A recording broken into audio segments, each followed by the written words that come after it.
Сәлем достар, бүгін мен сіздермен бірге қазақтың ұлттық тағамы болып табылатын қазы айналдырудың өзімнің әдісімен бөлісетін боламын. Мінекей қазы қажет, осы қазыға тұздығымыз қажет. Ол үшін бізге тұз, бұрыш, сарымсақ қажет. Сарымсақ енді өздеріңіздің қалауларыңыз бойынша қоссаңыздар да болады, қоспасаңыздар да болады. Және бүгін менде жасанды шек. Олай болса, ісімізді бастайық. Міне тұзымызға бұрышымызды қосамыз.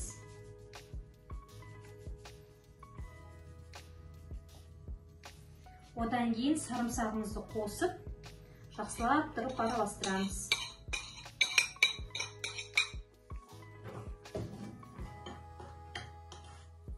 Міне, дайын болды. Енді осыны қазыға барлық жерге жабышатын боламыз. Міне мына жерде қабырғасы бар қазы, жас малдың қазысы. Осылай бүкіл жеріне жабып шығамыз.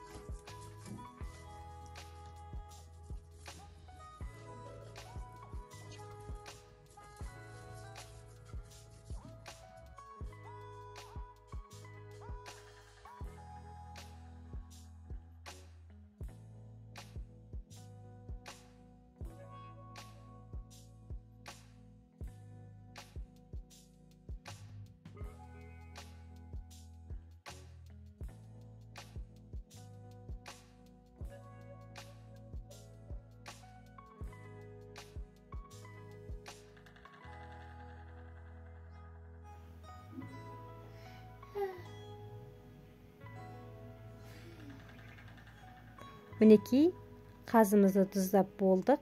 Енді осы қазыларымызды шекке салатын боламыз.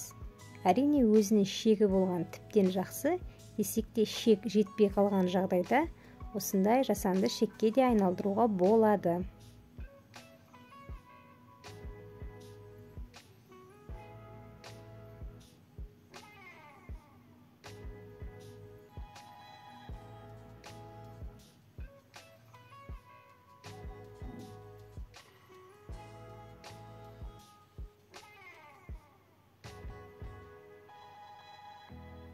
Енді шегіміздің екі жақпасын кәдімгі машинка жіппен байлап тастаймыз.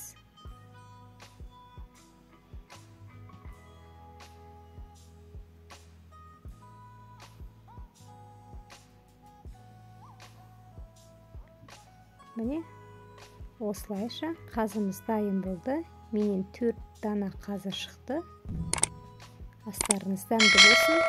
Ұнап жатса лайк басып, каналыма тіркелуді ұмытпаңыздар.